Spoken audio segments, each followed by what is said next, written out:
Hey guys, this video is going to show you how I built this metal jig. It's a bevel jig for the very first knife that I made. And I went out to my shop, literally just looking for it. And it's over here under some stuff. I haven't used it since the first knife I built. I only built one knife with this because shortly afterwards I got a 2x72 grinder and world of difference. Oops. But I'm super thankful for this jig. I had a lot of fun building it, and so this video is going to show you how I made it.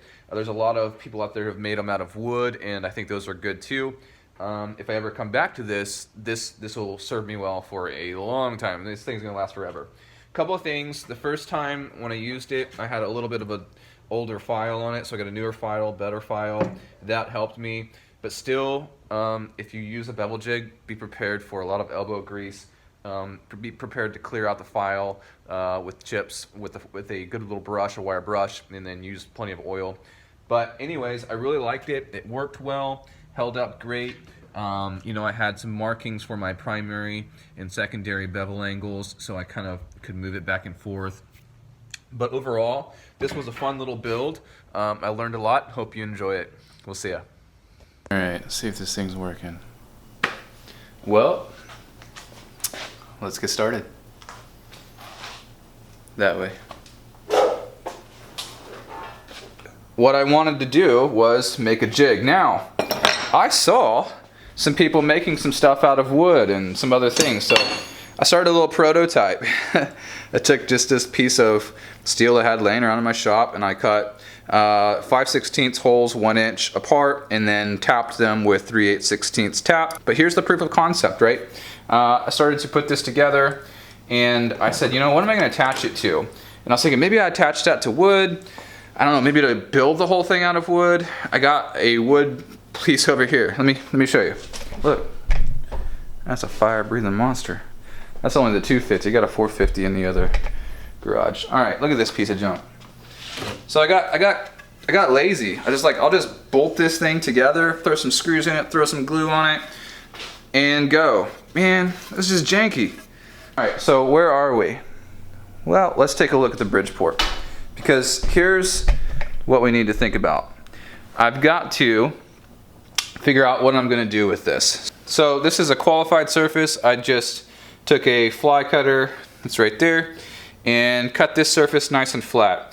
Just a piece of flat stock I had laying around in the shop. All right, so this will basically sit on here, and I also machined 2 little clamps yesterday.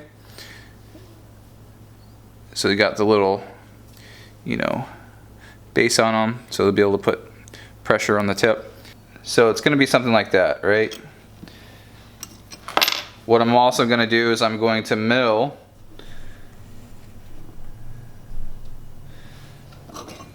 this part down about 100 thou so that the actual knife sits down in this a little bit. And that's what's going to provide me my backstop to keep the knife from going this direction. I saw in a lot of the different wood ones that they were using just some screws, and they would hold the knife from going that direction. And I think that's perfectly fine. But if I can cut this as a basic profile, it'll be much better to hold it in there. It'll nest in there. The clamps will work a little bit better because the knife will be lower, which means that I'll be able to put more pressure on this surface, on the front of the clamp. Just a little clamp 101 stuff, right? If you're using a toe clamp like this, you want to be able to set your riser and your clamp up so that it's at a slight angle. You don't want it perfectly level. Perfectly level, or even a little bit like this, is going to put more pressure on the riser. You want it to have it set up so that this is just a little bit lower than over here, so that the angle causes you to put pressure on the part that you're holding down, not the riser. We don't care about the riser. Fly away, riser. Don't fly away, part. So same concept here. So if I can have the knife cut down into the fixture a little bit, then this will work. Now, right here. So putting the quill all the way up in the top position. Back up a little, kind of in the way. All right. So you always always want to make sure that your quill is all the way up. I mean, obviously you can mill with it down, but for rigidity's sake, you want it up and locked, and then back up your collar on it too. Just helps your stop, helps everything be a little more rigid. Okay, so I'm gonna crank this baby up. I'm gonna touch off. I gotta find my safety glasses. We'll be ripping and roaring. And I'm not super concerned about being super precise with this thing. So I'm gonna break my tools, all I care about. Okay, grab a 3 thou feeler gauge, 1 thou feeler gauge, and put it under there. As soon as it doesn't want to spin, I'm calling it.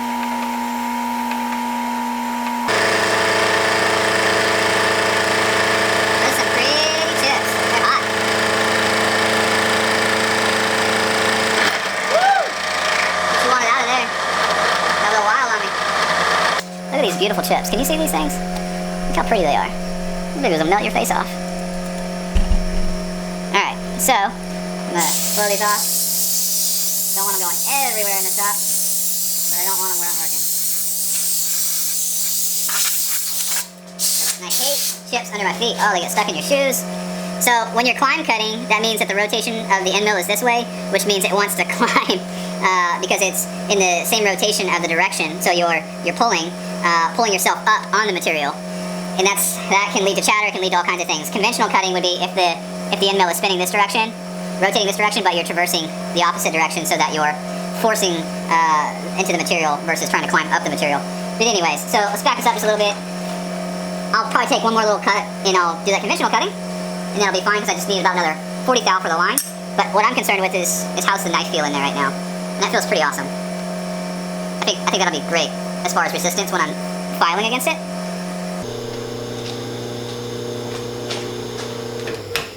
Okay, so got my last cut done. Let me blow this off a little bit.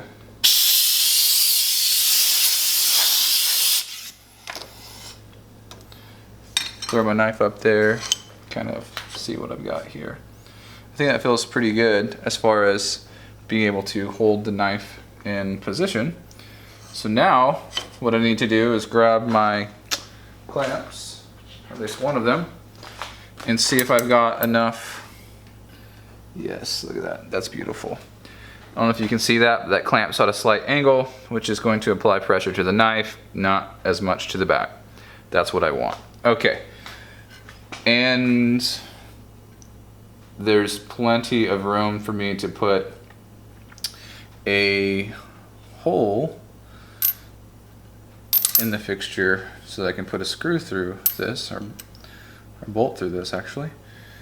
So what I need to do is going to figure out where I want that. So well, I guess I'll use a 3/8/16 bolt.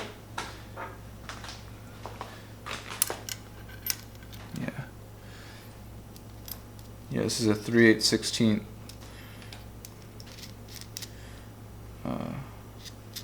So that will work. That's plenty. So even though I don't have a short drill, which would be better, these cut really well and they don't walk. It goes pretty much where you put it. I'm not even gonna center drill this because what I just did was like not super accurate. Like, I'm not edge finding anything. I'm just throwing a hole roughly where I think it needs to go. So it is what it is. Not stressing out about it. I think it'll work just fine. So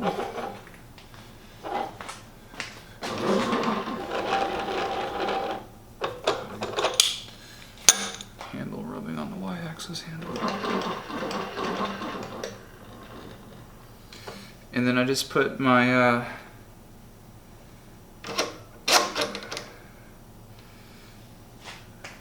drill roughly in the center of where I have that little circle scribed, and look, that's perfect. Okay, as soon as I put that down and just bump it once, it looks good.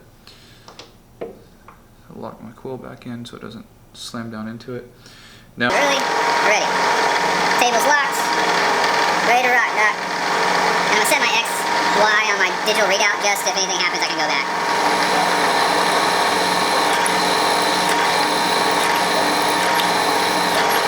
Nice. And when you're cutting steel, just before it breaks through, it'll start to feel a little bit easy. You don't want to keep pushing hard. You want to lighten up and let it coast on through. All right. Otherwise, it will pull itself through, and you'll have all sorts of problems. It'll blow out the backside.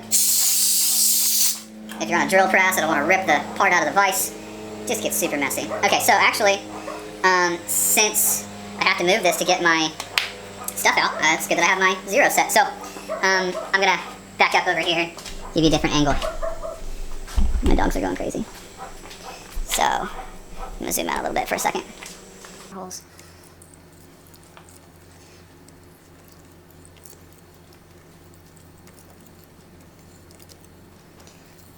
You gotta go all the way through because these are through holes and my bolts are longer than my material is thick, so I've gotta go all the way.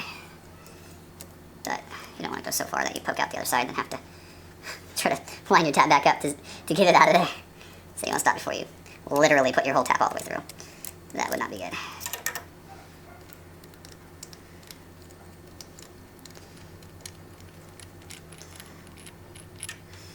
And there you have it. I'm gonna do that on the other holes and we'll go from there.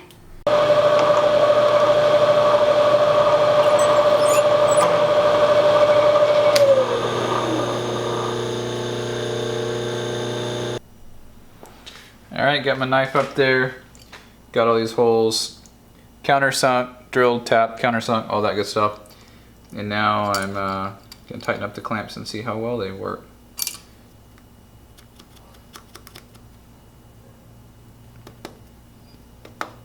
That is going to be beautiful. Okay, so that should work when it's in that direction. I think I still should be able to get a file. Grab a file off the floor because it fell down earlier.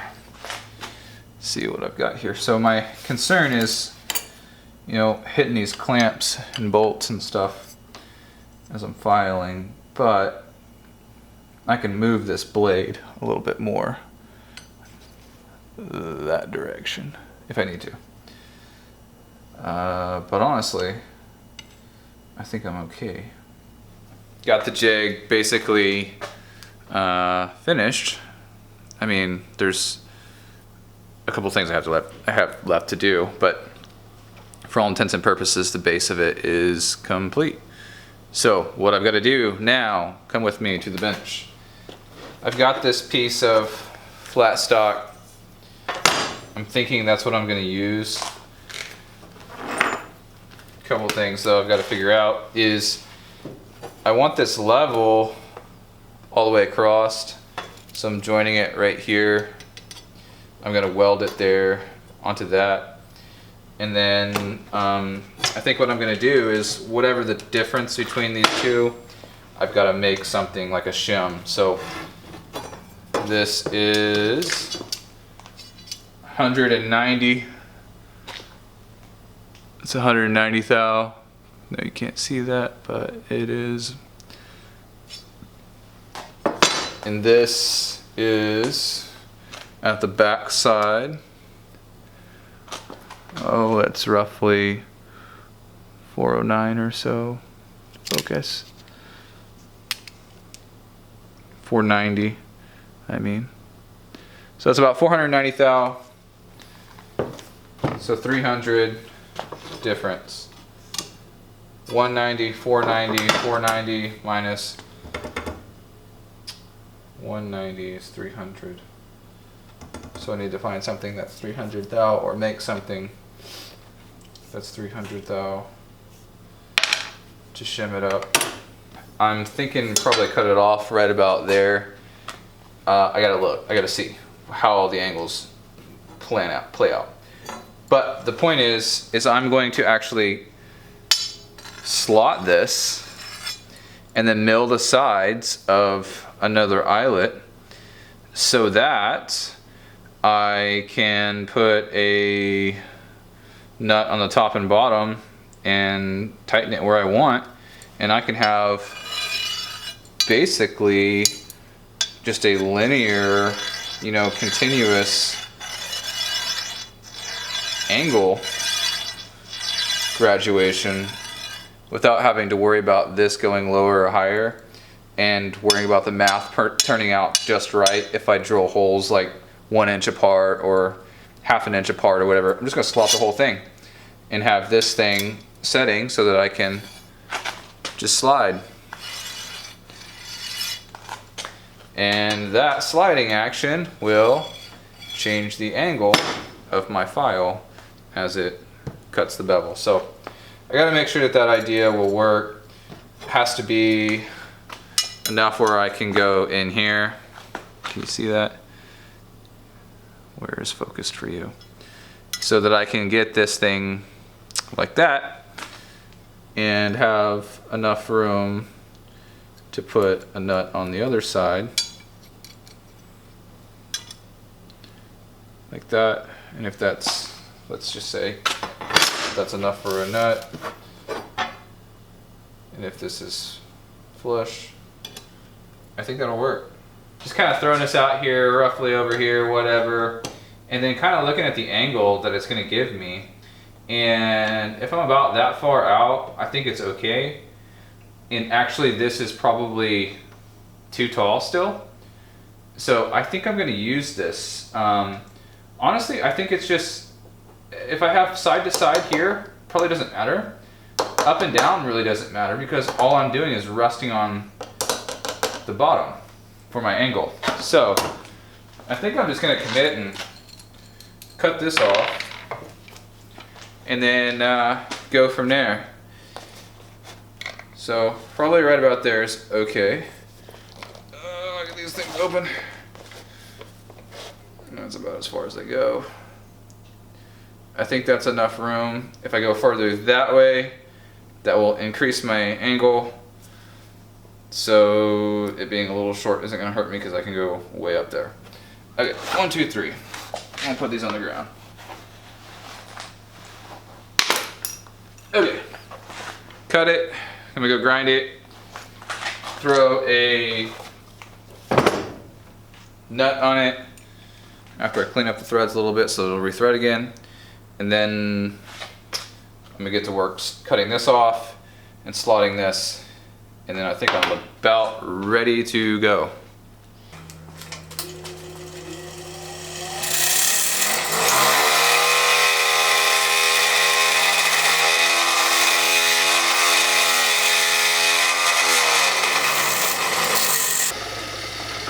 I think a nut will go on this.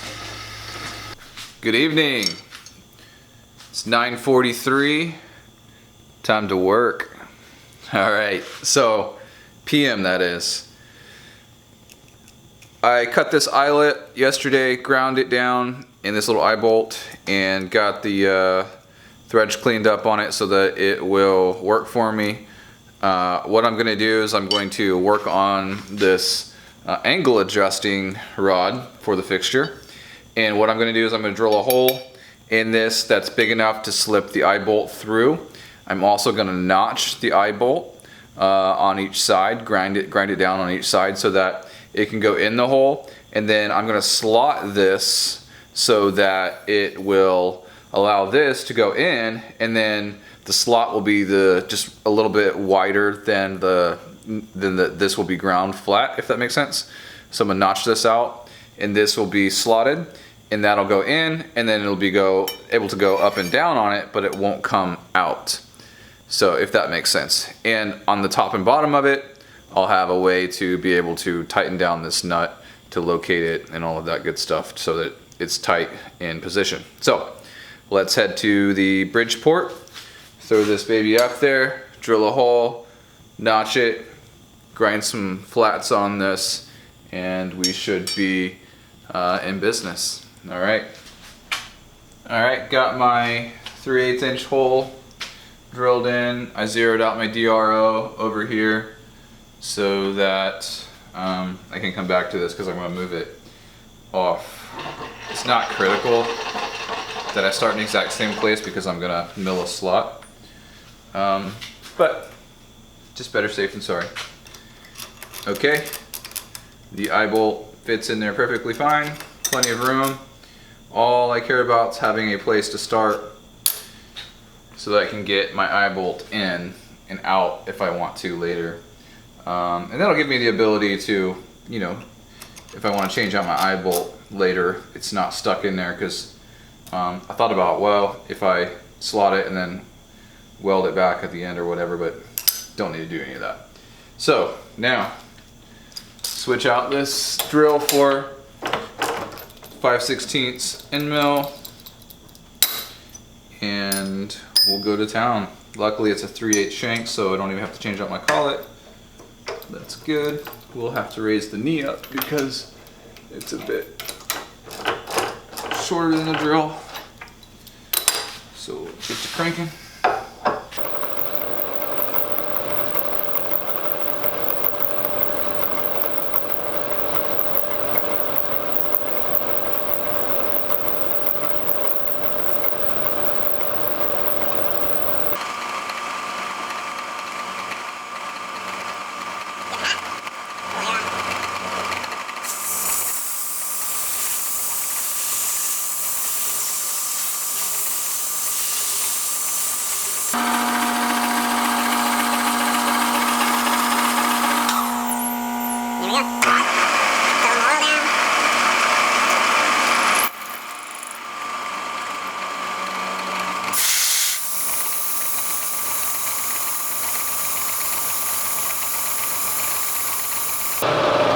Not do much to it at all.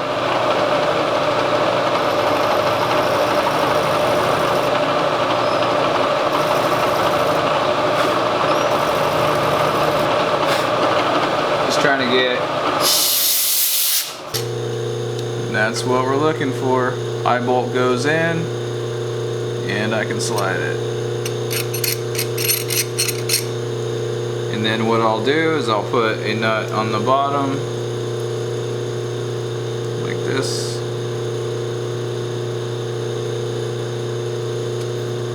It's hard to hold it and try to thread this at the same time. Okay. Anyways, and I'll put it on the top and the bottom. The problem is, how's my file guide gonna go in here? My file guide needs to be parallel to this, meaning going down this way. Well, my eye would be 90 degrees off, so I kind of boogered that up, so I had to recut it. So now it will just be a little bit lower, but that's fine. What I like about this is that this can't rotate. It has to stay perpendicular to this surface, right? So then I can slide it and change my angles,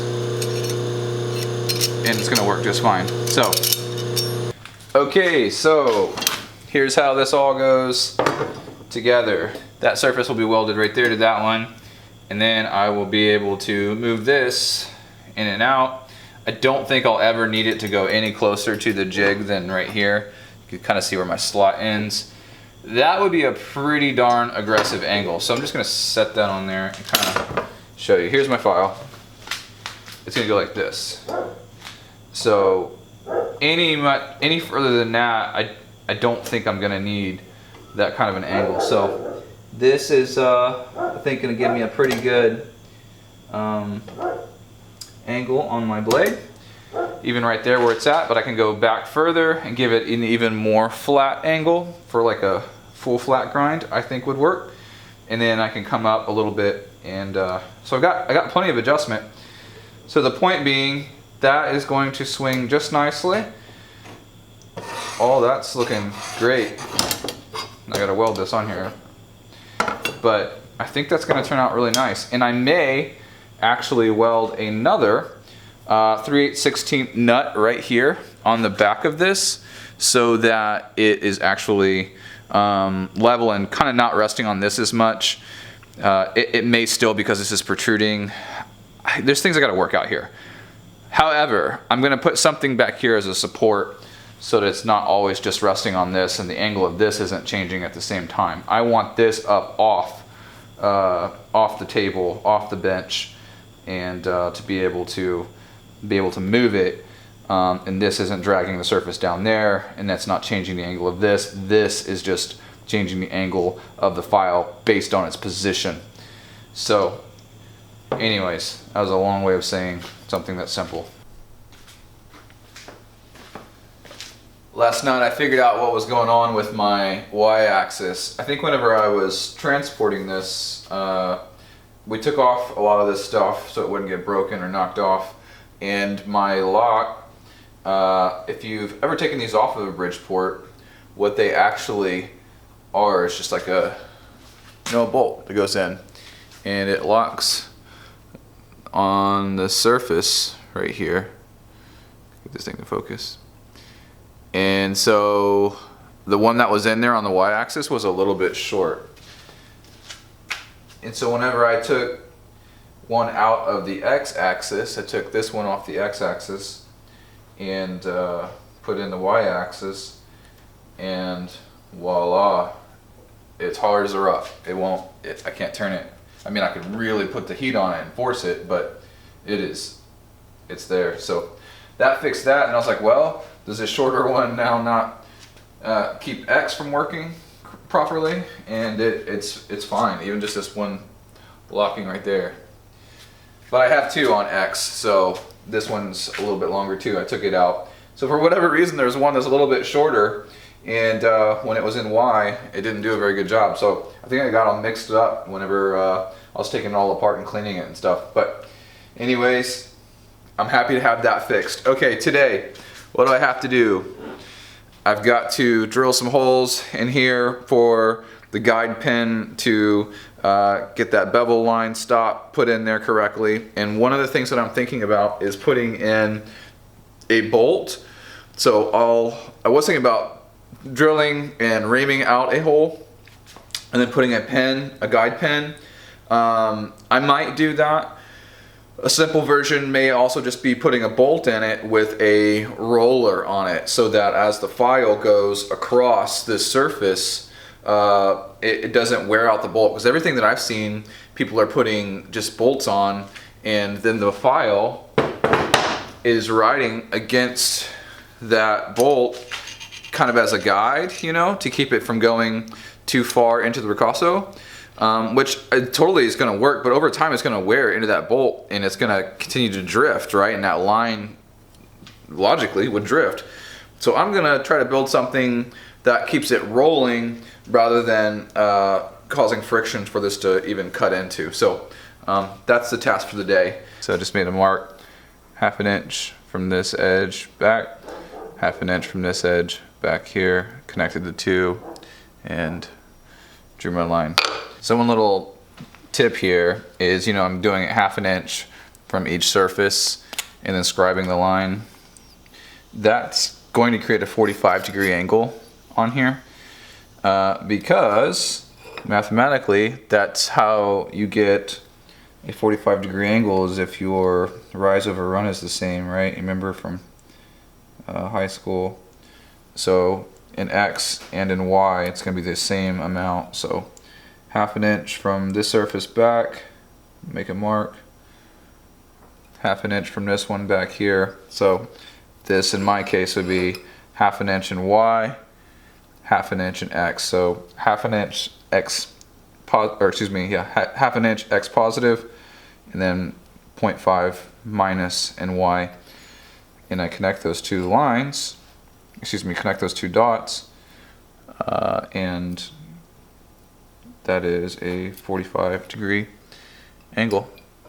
And so I said, yeah, it's going to be the same on both sides, and it is.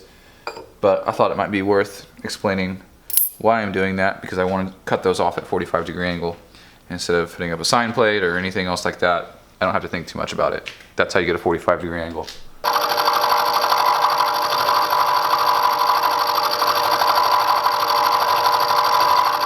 Super rigid because it's sticking up so far out of the vise.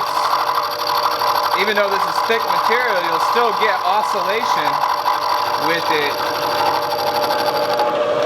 But it's okay. I'm not concerned like with surface finish or anything.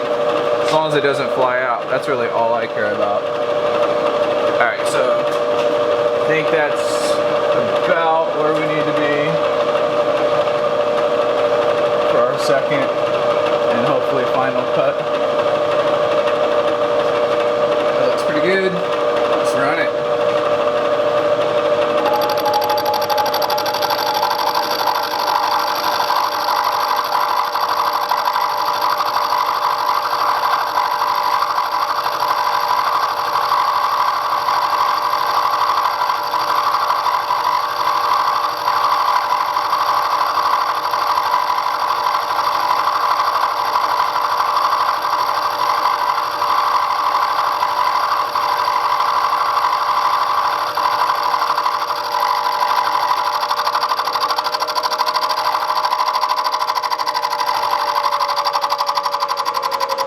down a little bit.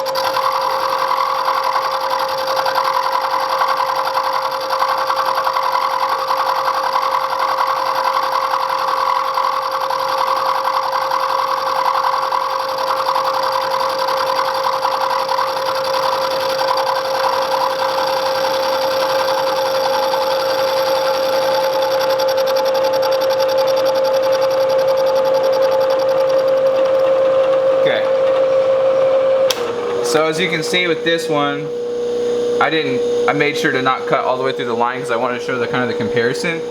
So my angle wasn't perfect because you can still see a little bit of marker on this front side, but you can't see it on the back. But I don't care. That's perfectly close enough for what in the world I'm doing here. So anyhow, good enough for clearance. We'll clean it up, take it out, and then start drilling our holes for our file stop guides.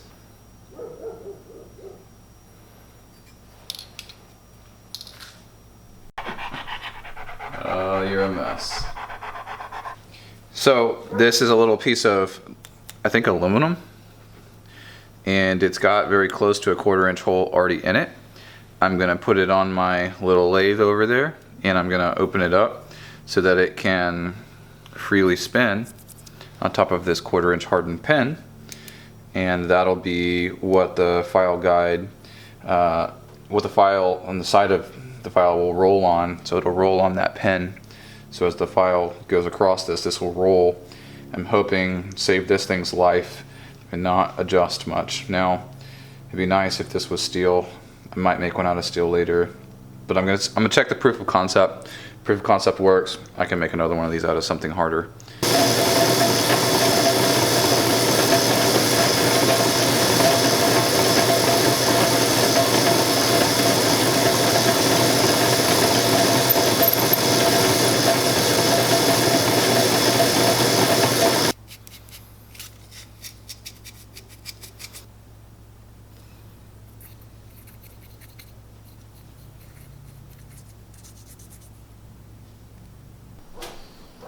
And since I'm indicated in, I'm going to set my 0 on my X and Y on my digital readout.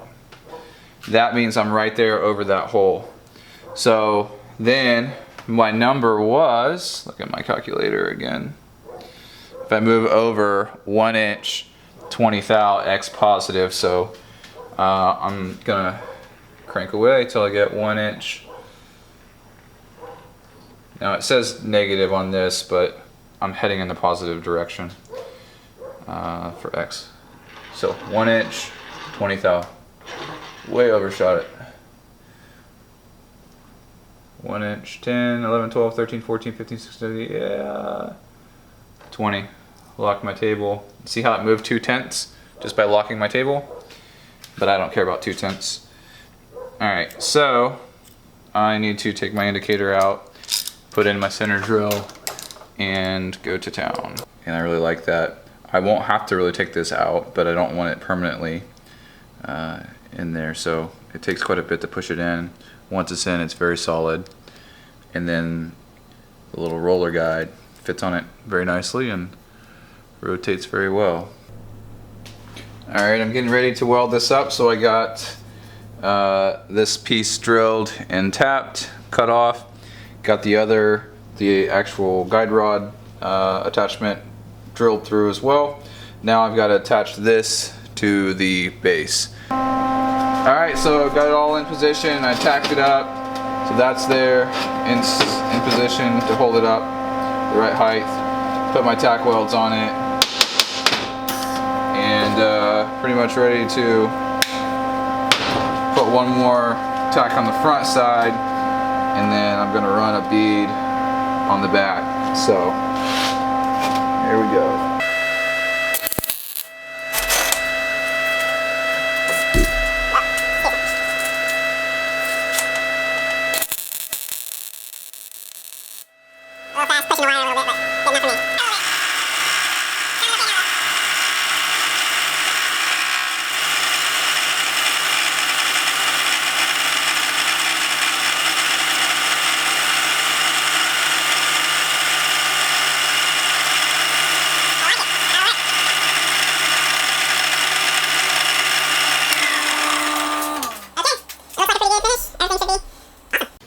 got it all cut. Everything looks good on it. I'm pretty pleased with it. It's turned out pretty nice. Let's see here. A couple little burrs left on it. Some meat hangers.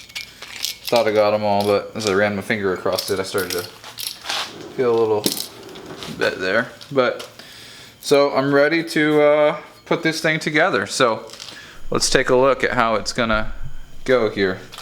Just took a 3/8/16 bolt and put a nut on it, and that'll be kind of what's back here holding that up so that this is clear.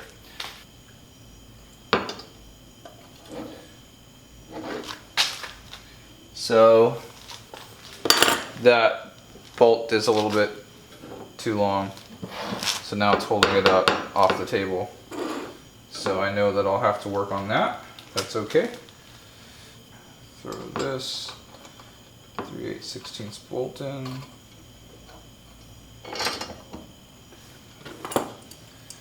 I haven't assembled this yet, so it's got everything still kind of rough from here.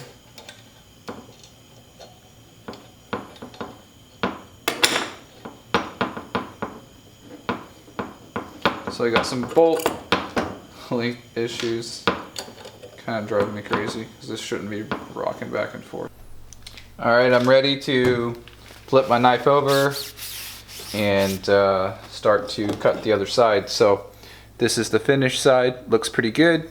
This is the side I just did a quick grind on the 4x36. So gonna throw my knife up on the jig. Now this is kind of a little bit of a challenge because I gotta figure out where that end mark is so that it's correct. And I should have thought about how I was gonna measure that. So what I've gotta do, I guess, is figure out whereabouts this hits and make sure that it's hitting roughly in the same spot, which I don't know if that's gonna be right on the money or not. So I'm not really sure, because I didn't do a great job of really laying that out. So anyways, I'm gonna guesstimate and get as close as I can, which I think is gonna be right about there. I know that this was over just a little, so alright, I think that's pretty close from what I can remember how I had the other one set up. So, but this didn't work very well. The file edges are serrated and it dug into it, and it just kind of a pain. Actually, I think it'll probably work better this way, because as I'm going with the file, it's going to be going this way, which then makes this roller rotate clockwise, which kind of threads it down. When I was on the other side, whenever the roller was hit, it would go anti-clockwise or counterclockwise, and it would want to roll it up, so I'd have to push it down over and over. Anyways, I gave up on it for the moment being, and I'm just rubbing up against this hardened 1/4 inch pin that I've got in there. So anyhow, see you in about an hour. You can see the angle really starting to show up well on this. If you can see how it was beveled a little bit more aggressively from the grinder, and you can kind of see where that line is starting to thicken. Right about here, you can see it thickening as it's getting flatter. So the jig is working well, and I'm finding that as I'm on the left side of the blade heading towards the pin, it does actually cut a better line right here with the Ricasso. The bevel line is much better here, heading towards, from the tip towards the handle. It is getting a nice even cut. The other side, it was not that way. It'd be much bigger over here, and then as I got over here, it was smaller. And this heading towards it naturally like this is really working well. So anyway,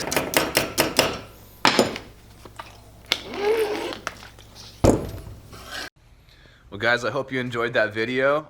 Like I said, the bevel jig is a sweet tool and it'll serve you well. However, if you're going to build more than one knife or more than a couple knives a year, I definitely recommend trying to swing a 2x72 grinder if you can. Wow, what a world of difference. This is a KMG Beaumont Metals. I love it. My buddy actually hooked me up with this thing, and it's a life changer. So there's all kinds of tooling that you can get into, some of the things that I've made for it to help me use it. And maybe I'll cover some more of that stuff in later videos, including different kinds of belts and media and all that good stuff. But the short of it is, a bevel jig is awesome, and I hope you enjoyed that. Hope you learned some things. But if you really want to make knives long term, man, I can't tell you how much of a real help a real grinder will be to you. So like and subscribe, and hopefully if you guys enjoy these videos, I'll continue to make them. And until then, be safe. We'll see you later. Bye.